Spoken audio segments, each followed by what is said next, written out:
অস্বস্তিতার মধ্যে দিয়ে আছে, সেটা হচ্ছে এসআইআর।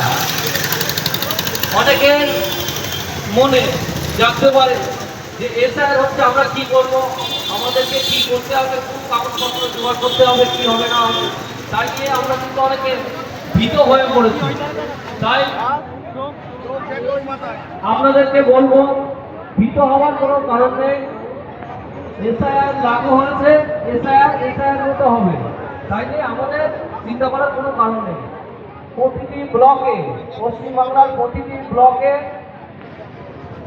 এবং প্রত্যেক বুথে একটা করে BLO, booth level officer government থেকে, মানে সরকারের পক্ষ থেকে নিয়োগ করা হয়েছে।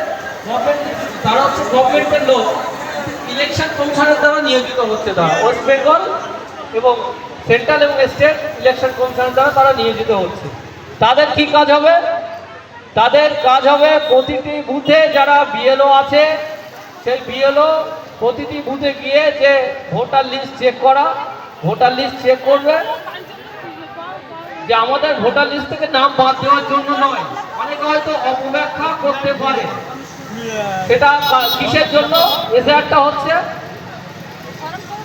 2002 সালের পর থেকে আমাদের পশ্চিমবাংলায় যার বাসিন্দা ছিলেন মারা গেছে 2025 সাল অবধি, সেই সব ব্যক্তিদের নাম যাতে ভোটার লিস্ট থেকে বাদ দেওয়া যায়, এবং